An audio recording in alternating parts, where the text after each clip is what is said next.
Assalamualaikum warahmatullahi wabarakatuh. Saya Eka Lydia Ustanti, calon guru penggerak angkatan 11 dari SMP Negeri 33 Surabaya.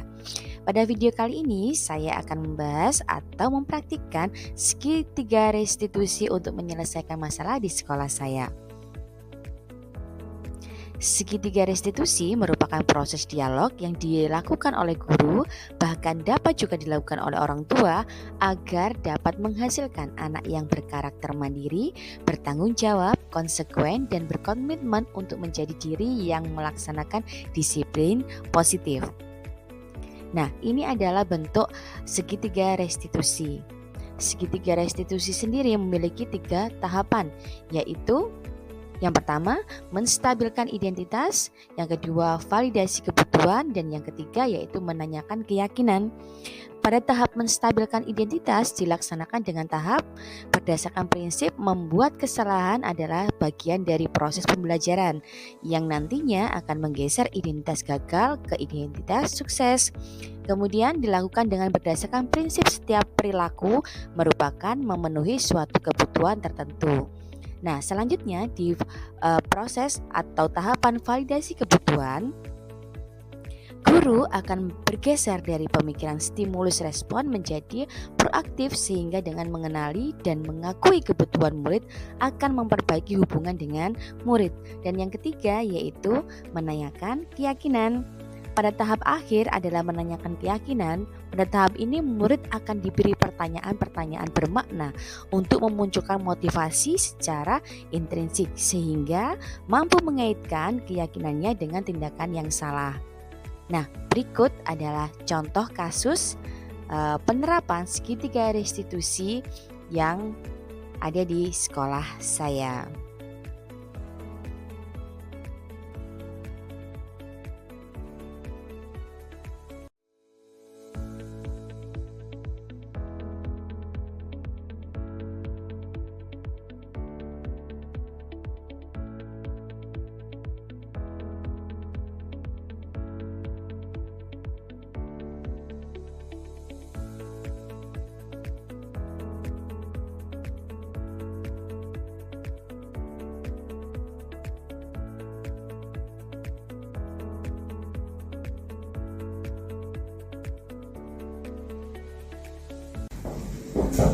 Assalamualaikum Bu.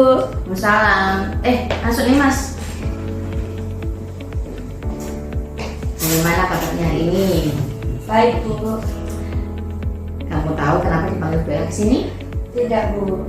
Tapi Bu Eka itu manggilnya kemarin. Kenapa kok datangnya hari ini? Maaf Bu, kemarin saya lupa. Kami sudah dibilangin teman-temannya bahwa disuruh bertemu Bu Eka. Sudah Bu. Baik, kemarin itu Bu Eka ada jam 3.4 itu ada di kelasmu bahasa Indonesia, masalah bahasa Indonesia. Kamu kemana kok gak ada sampai Bu Eka selesai, kamu masih belum datang? Saya kamar mandi Bu. Dari bahasa Inggris sampai bahasa Indonesia selesai di kamar mandi? Iya Bu. Selama itu? Iya. Yakin? Iya Bu, saya ke kantin. Jadi intinya kamu bolos pelajaran bahasa Indonesia yang diajar Bu Eka gitu? Iya Bu.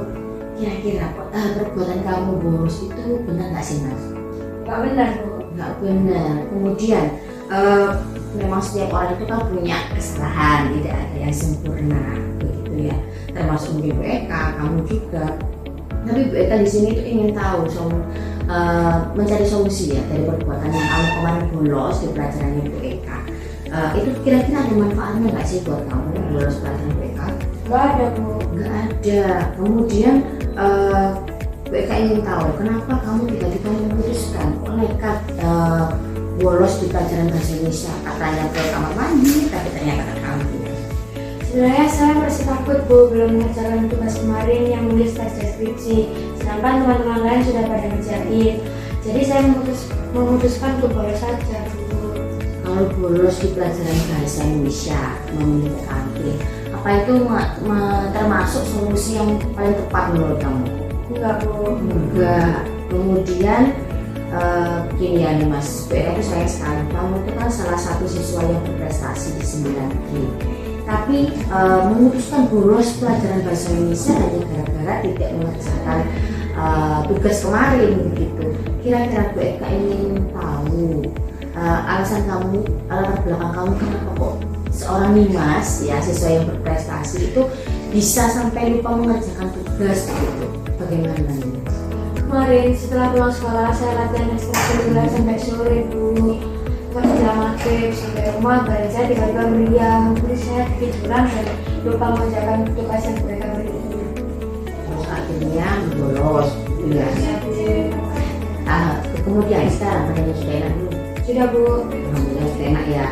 Kemudian tapi kamu tahu ya, tindakan bolos di pelajaran bahasa Indonesia itu tidak benar, gitu ya Mas? Iya Bu. Kemudian di sini Bu Eka itu ingin mencari penyelesaian bersama, berpikir bersama kamu tentang apa yang bisa kamu lakukan untuk memperbaiki situasi kemarin. Jika kamu bolos, tentu kamu merugikan diri sendiri gitu ya? Iya Bu. Nah, menurut kamu apakah yang kamu lakukan itu sudah sesuai, sudah mencerminkan keyakinan kelas yang sudah disepakati oleh teman-teman? Tidak sesuai Bu, karena saya tidak bertanggung jawab terhadap tugas saya. Saya tidak memaksimalkan batas akhir tugas dengan baik. Kemudian, apakah kamu bersedia kira-kira Nimas untuk memperbaiki situasi yang kemarin yang bolos di pelajaran BFK? Apakah kamu mau memperbaikinya? Iya Bu, saya sangat bersedia memperbaiki kesalahan yang saya perbuat.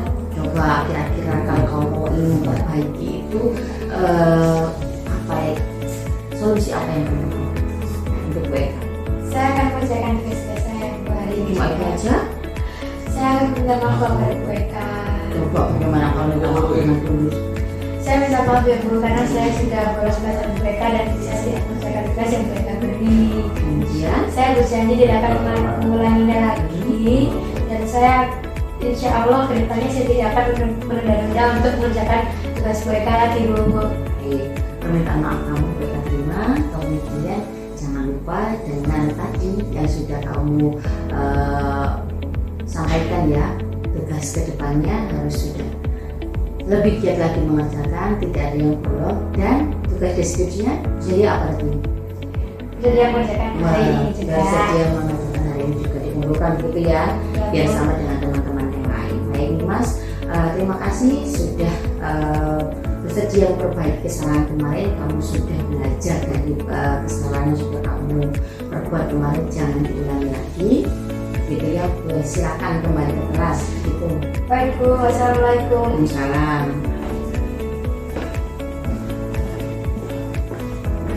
Kamu ya Bu. Assalamualaikum warahmatullahi wabarakatuh. Saya Nimas dari kelas 9G. Saya merasa senang sekali telah diajak Bu Eka berdiskusi untuk menemukan solusi yang dari masalah yang telah saya perbuat, yaitu bolos pelajaran bahasa Indonesia dengan menyelesaikan tugas tepat waktu dan menerapkan segitiga restitusi. Terima kasih.